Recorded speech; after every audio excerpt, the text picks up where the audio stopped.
friends, welcome back to She's At It Again. Today we're making some Greek macaroni and cheese. Please overlook my scraggly voice. I've had a cold for the last week and I was just feeling rough up until yesterday, but today I'm feeling a lot better. I'm on the mend. So I've had these ingredients for a few days thinking I was going to do this last week, but I could not, nor would you want to see me do that. But there's so many moving parts to this at first, but I wanted to share this with you. I bought this giant box of organic baby spinach, and I only need about 8 to 10 ounces of this for the recipe. So I took that out, but I wanted to show you it's not going to go to waste. It's so much less expensive per ounce to buy it in a larger container. So what I do when I have leftover spinach is I get a big zip top bag,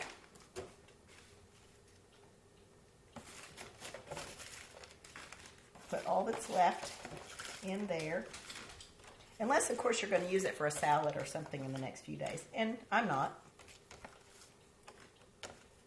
but I will use spinach in things like quiche and muffins and stuff like that. So zip it up almost all the way. And I am a human form of a vacuum bag. We'll push all of it out, kind of flatten it out as best you can, and just lay on it.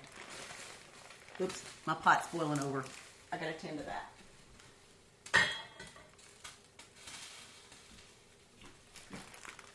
So when you lay on it, it mashes it completely thin.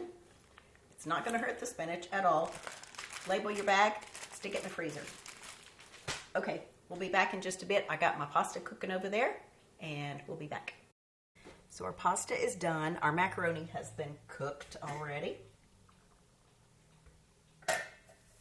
When you're in a hurry, nothing says hurry up, hurry up, hurry up, like a pot of water waiting for it to boil to put your pasta in there and then waiting for it to cook. You don't realize it takes so long to cook a large amount. Now this is 1 pound of pasta, and doesn't matter what kind of pasta you use. I'm just using macaroni because it looks more like macaroni and cheese. So the last 30 seconds or so of our cooking, we're going to add our 8 to 10 ounces of fresh spinach. I probably have closer to 10 in here just because I like a hefty amount of green in there.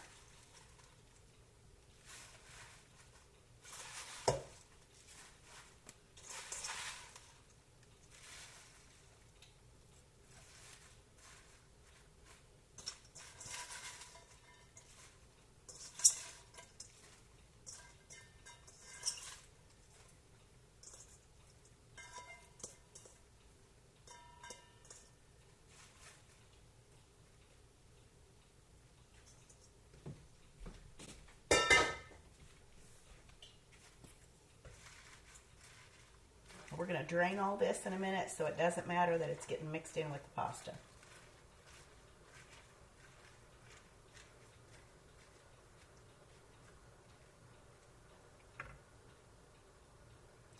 Sometimes I get a little funky piece in there that looks like a little spinach taking root. I don't think I want that in my stuff.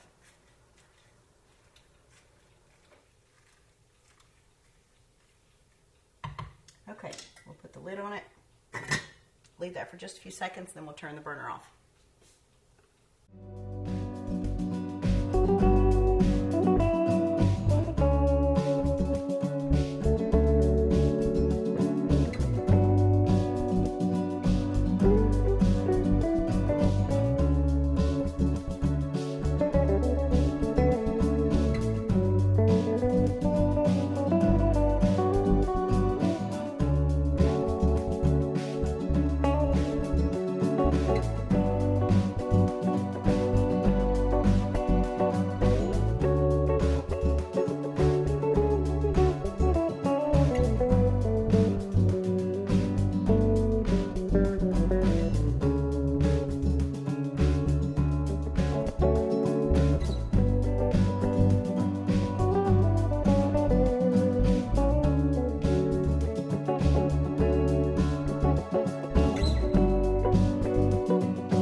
our pasta and spinach, the next thing we're going to do is add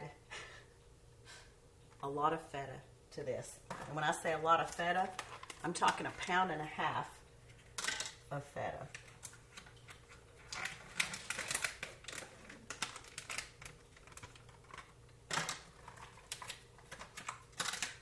So 3 8-ounce containers of feta is what I have here.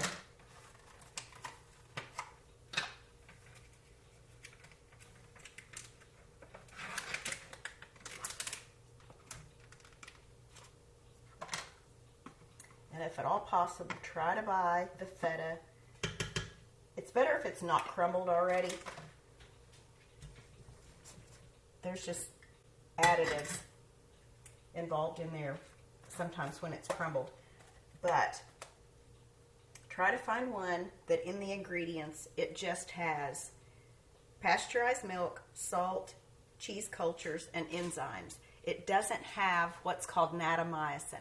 Natamycin is it's like penicillin or something of that nature along those lines, but it's called a natural mold inhibitor. That's what they say on there.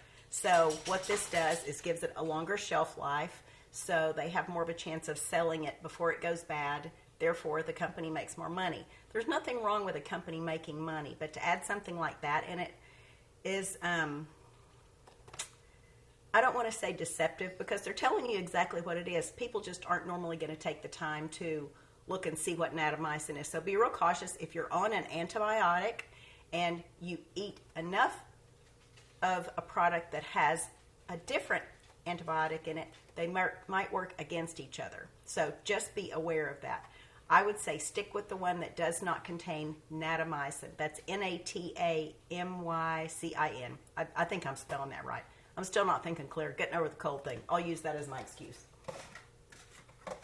So we're going to let our feta sit in that for just a while and soften up, and we have other ingredients to put in it, but I want to put that in it first because that needs to not necessarily melt, but just get softer so we can crumble it up better. And we're going to stir this in. So I'm still getting the other ingredients together. And if you want to crumble this before you put in there, that's fine too. Just not necessarily the pre-crumbled stuff.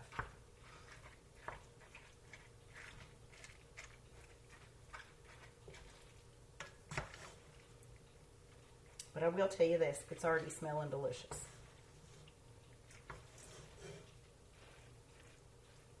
I have a special friendship with feta cheese. I absolutely adore it. I had no idea what feta was as a kid. Somebody said, if they had asked me, have you ever had feta? I'd be like, what are we talking about here? Is that a vegetable? I had no idea what feta was, but that's what happens when you grow up in the country. Your world is very small. Okay, we'll be right back.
going to mix together kind of a slurry of some spices, milk, oil, lemon juice, things like that.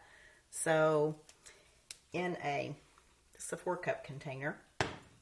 I just kind of got random bowls sitting around. Some with my sliced tomatoes. My chopped olives are over there on the cutting board waiting, so we'll put those in just a minute. So a teaspoon of salt.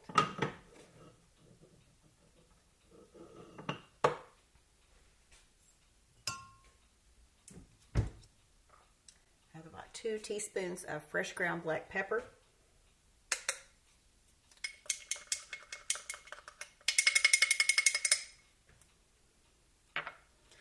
3/4 of a teaspoon of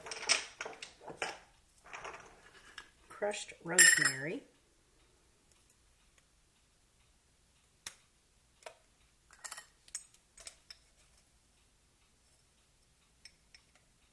This is what adds so much good flavor to this, in my opinion. I love the rosemary. 2 teaspoons of minced dried thyme. Here's our thyme.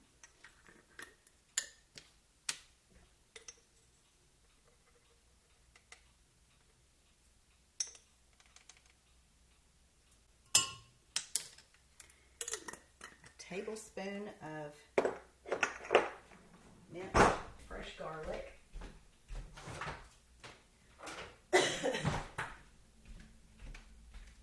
This is when we come to my big convenience splurge. I always laugh about this. People are probably going, what are you talking about? But it's just such a splurge for me. I'm going to squeeze out some in this bowl because there's so much juice in this, and I don't want the juice in it. So I want to be able to separate it out.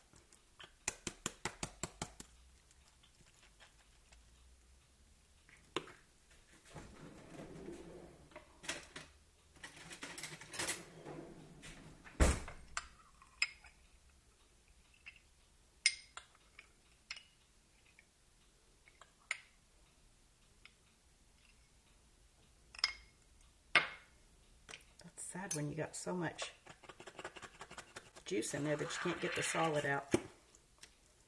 Come on, get out of there. And then you have to stick your finger in the container and dig it out. I'm just digging it out for all it's worth over here. I am just gonna stink after this.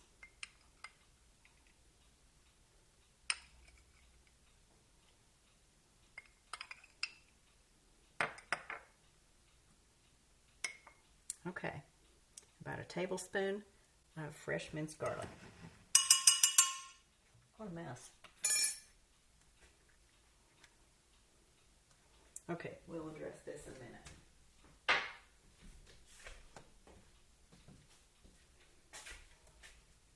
Okay, half a teaspoon of red pepper flakes. I just bought more bulk red pepper flakes the other day, so a half teaspoon of these.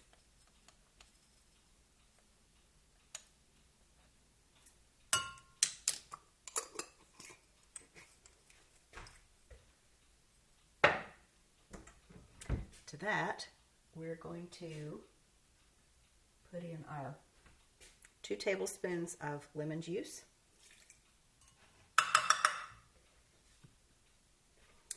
I better get a spatula. I'm going to need this. Give it a little stir.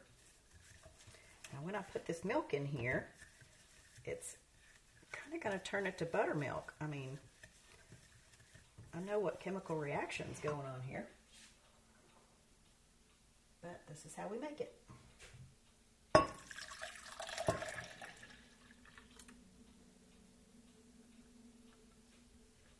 And then we're also going to add 2/3 of a cup of organic extra virgin olive oil.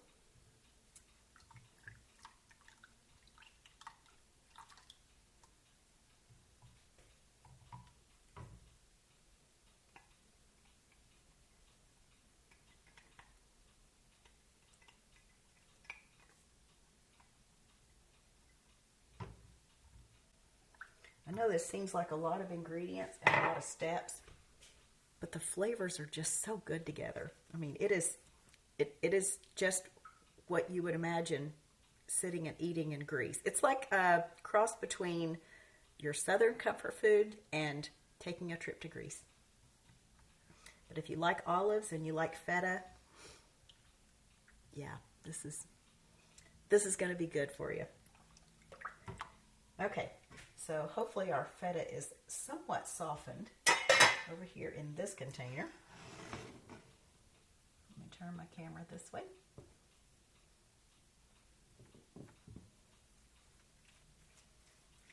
It's somewhat softened. Not a whole lot, but somewhat. Okay, we're going to pour this mixture in there, and the pasta will be easier to stir at that point.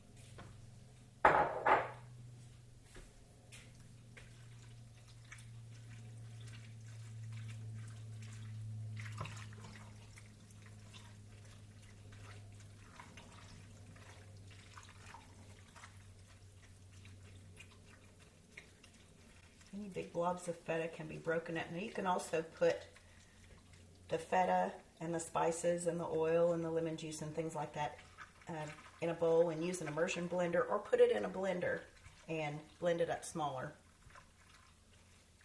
But this might have chunks of feta in it when you bake it, and that's fine with us. But if you don't want chunks of feta, then definitely put yours through a blender or something to reduce the size of the crumbles.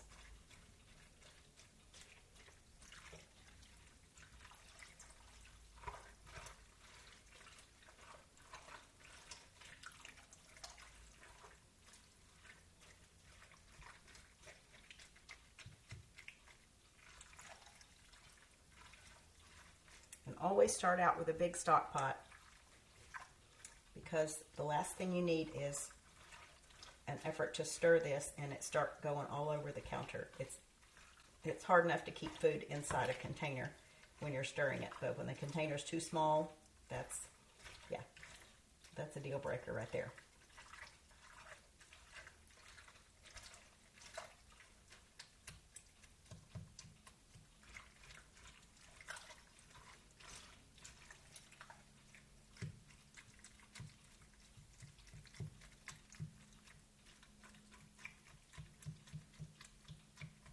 I have a 3-quart casserole dish sitting on the island behind me, and I have thoroughly coated the inside surface of it with butter. You can use olive oil, you can use butter, you can use coconut oil, just whatever favorite oil you have, because you don't want the cheese and stuff to stick to your pan. Mine is I think it's an enamel coated pan.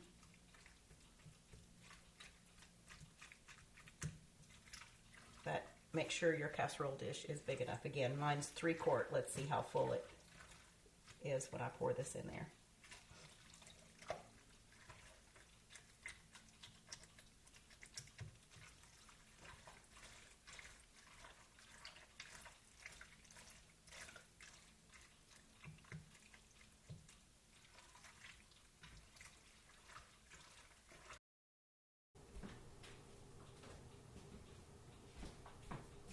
Okay, that's a pretty heavy pot of pasta right there.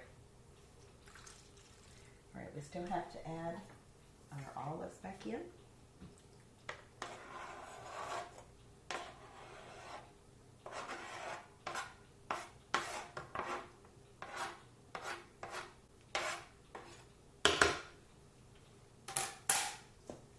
And our sliced tomatoes. And that was just a large can of black olives, rough chopped, and then our tomatoes were just a 10-ounce container of just organic cherry tomatoes. I find those to be full of flavor no matter what time of the year, so you could buy these in the dead middle of winter and it would still almost taste like a fresh tomato you picked out of your garden. So that's why I continue to buy those, because my tomatoes did absolutely nothing this year. I know how to grow them. I don't know how to get them to survive and produce in this yard. Sorry, it's not going to happen until we find property with enough space where I can have a garden out in some real ground. It's just not going to happen. So I'll just continue to buy mine from the supermarket. Thank goodness they have them. So, what's going on over there?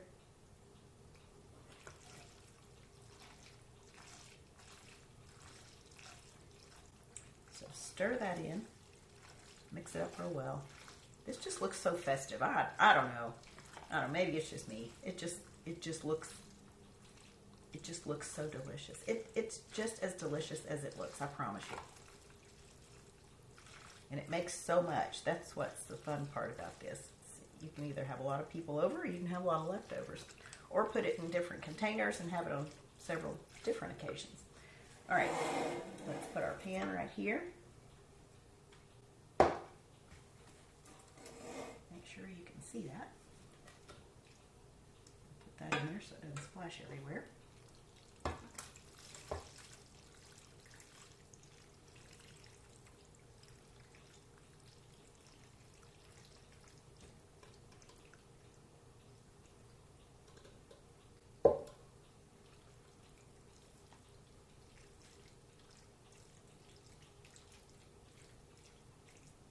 I would say, without a doubt, don't use anything less than a 3-quart casserole dish. Just don't even try. It's not going to go in there. So 3-quart pan minimum.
All right, now on top of this is not finished.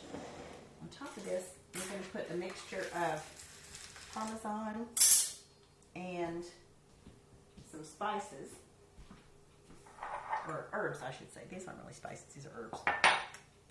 So a mixture of a little bit of parsley,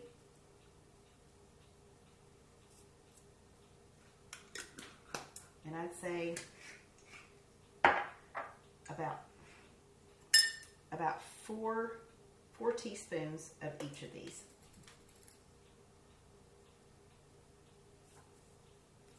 So you're going to have about 1/4 of a cup mixture of the combination parsley, thyme, and rosemary.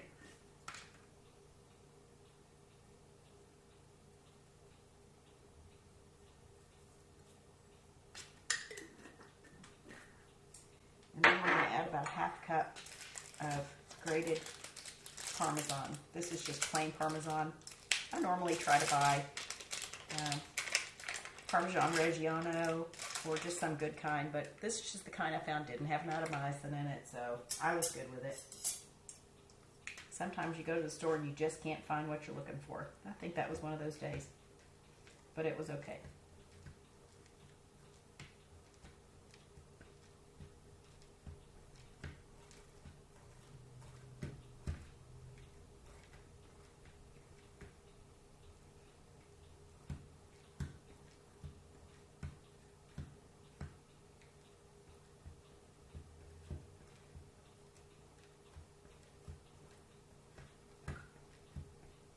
We're just going to combine this cheese and those herbs and make a dry mixture to go over the top. Now, I won't be serving this until dinner time tonight, so I'm not going to bake it off right now, but of course I will try try to remember to video this when it comes out of the oven. I grilled some steaks the other day, so we're having just some thin steaks and nothing fancy, and maybe a salad, and then this macaroni and cheese, Greek macaroni and cheese.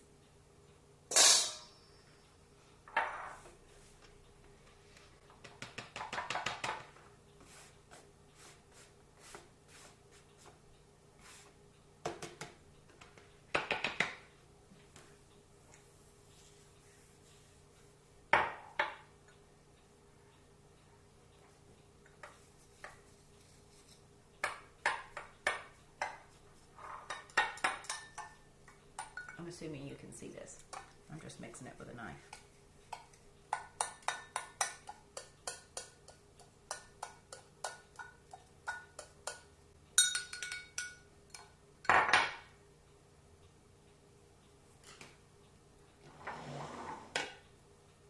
That's what our mixture looks like.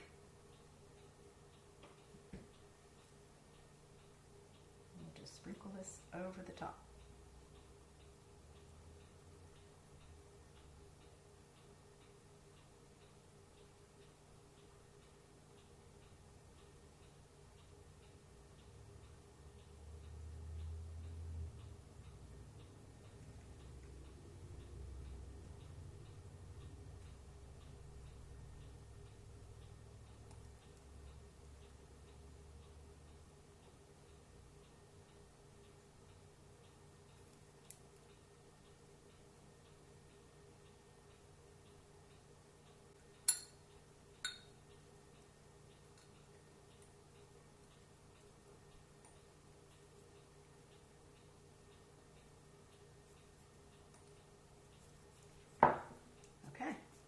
That is our Greek macaroni and cheese. Hopefully I'll remember to video this and you can see the final product.